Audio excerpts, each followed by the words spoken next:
इसको कैमरे पर आज इस इंजन को गाड़ी से बाहर चलता हुआ देख रहे हैं कि क्या जरूरत पड़ती है ब्रेक के साथ क्लच दबाने की और क्यों। सर अक्सर मैंने देखा है कि इसमें 1 2 3 4 5 6 गियर होते हैं, तो आप बताएंगे वो कहां पर दिख रहे हैं इस समय? और जब आप गियर चेंज करते हैं सर, कहां पर गियर चेंज होता है, देखिए आप जरा।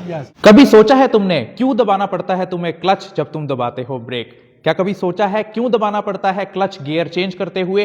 कैसे चेंज होता है गियर तुम्हारी गाड़ी में? कैसे रुकती है गाड़ी तुम्हारी ब्रेक लगाने से?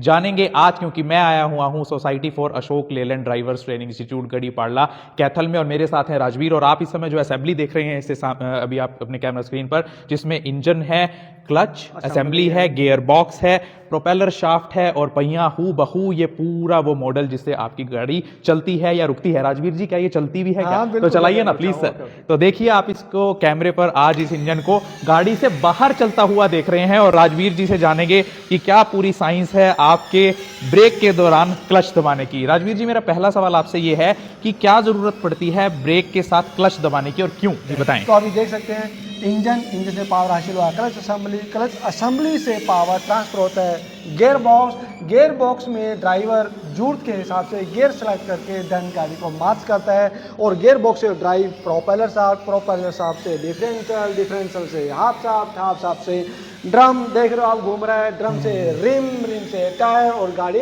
मूव करना शुरू कर देती है। जी, तो हम कहते हैं ना ब्रेक लगाने से पहले क्लच जरूर दबा लेना चाहिए, तो फ्री कर देती है, मतलब आप ये कहना चाह रहे हैं क्लच। तो वो बताएं कहाँ होता है वो प्रोसेस। यहाँ पर अगर देखें हम, जैसे ड्राइवर क्लच पैडल को ऑपरेट करता है, ये रिलीज बैरिंग है, देन रिलीज बैरिंग मूव करके ये टॉगल लीवर आ जाते हैं, टॉगल लीवर को अंदर की तरफ प्रेस करता है, टॉगल लीवर अंदर जाने से जो हमारा प्रेशर प्लेट है वो पीछे आ जाता है, प्रेशर प्लेट पीछे हटने से क्लच प्लेट का जो रिलेशन है फ्लाईव्हील से कट जाता है, जिससे इंजन की पावर केवल इंजन तक ही लिमिट कर जाती है, वो ट्रांसफर गियर बॉक्स में नहीं। जो मैं समझ पा रहा हूं कि गियर बॉक्स और इंजन को जोड़ने वाली जो असेंबली वो है क्लच असेंबली, और जब आप ब्रेक लगाते हैं तो इसको गियर बॉक्स से फ्री करने के लिए या दोबारा जोड़ने के लिए ही इस्तेमाल क्लच असेंबली का होता है। और जब आप क्लच दबाते या छोड़ते हैं तो ऐसे केस में ये देखिए, ये इंजन, ये गियर बॉक्स और ये क्लच असेंबली जब आप क्लच दबाते हैं तो इसको फ्री कर देती है गियर बॉक्स से, यानी इंजन अपना चलता रहता है लेकिन वो गियर बॉक्स तक उसकी पावर नहीं पहुंचती, और जैसे ही आप क्लच को छोड़ देते हैं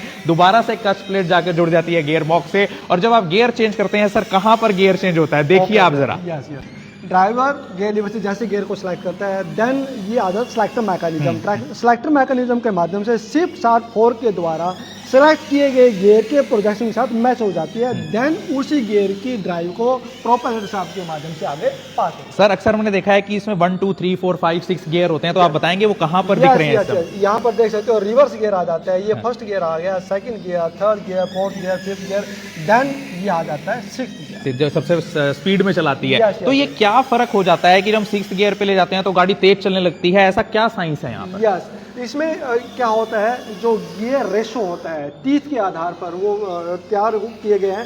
जैसे ही सबसे स्मॉल गियर सबसे बड़ी गियर को रोटेट करेगा, देन यहाँ पर पावर है जो रिडक्ट होगा, यानी ड्राइव जो कम होगा। यहाँ पर देख सकते हो, अगर ये छोटा गियर 10 राउंड करता है अपने एक्सेस के ऊपर, तो ये मुश्किल से 1 राउंड पूरा कर पाता है। तो यानी ड्राइव को यहाँ पर है जो वो कम किया गया है, यानी जितने कट्स लगे हुए हैं उसके ऊपर वो स्पीड निर्धारित करते हैं गियर। तो शायद आपने पहली बार जाना होगा कि गियर्स में क्या डिफरेंस होता है। अक्सर हम सोचते हैं कि गियर क्या और फास्ट कर देती है गाड़ी को, कैसे कर देती है। तो सर आप ये बताएं अब कि क्यों जरूरी है कि गियर बॉक्स का अलग हो जाना इंजन से? यस, अगर हम वन टाइम इंजन को क्रैंक करते हैं तो बैटरी की पावर बहुत लॉस होती है, बार बार इंजन को क्रैंक ना करना पड़े।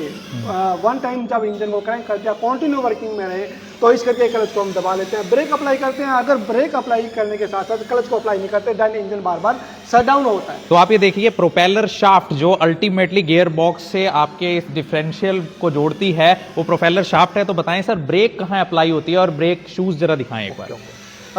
फाइनली जब गाड़ी को हम रोकते हैं, ये देख सकते हो आप, ये ब्रेक शू आ जाता है, ये ड्रम आ जाता है। जैसे ड्राइवर ब्रेक को अप्लाई करता है, देन केम है जो शू को बाहर एक्सपेंड करेगी। केम अगर शू बाहर एक्सपेंड होगा, देन ड्रम को होल्ड कर देंगे, ड्रम के साथ रिम आ जाता है, रिम के ऊपर टायर, गाड़ी रुक जाता है। जी, इंजन होगी, क्लच असेंबली होगी, गियर बॉक्स होगी, प्रोपेलर शाफ्ट हो गया, डिफरेंशियल हो गया। तो इस पूरे सेटअप को हम कैसे यूज कर सकते हैं, इसके बारे में जान के कि रोड सेफ्टी में ये काम आए, एक्सीडेंट्स कम।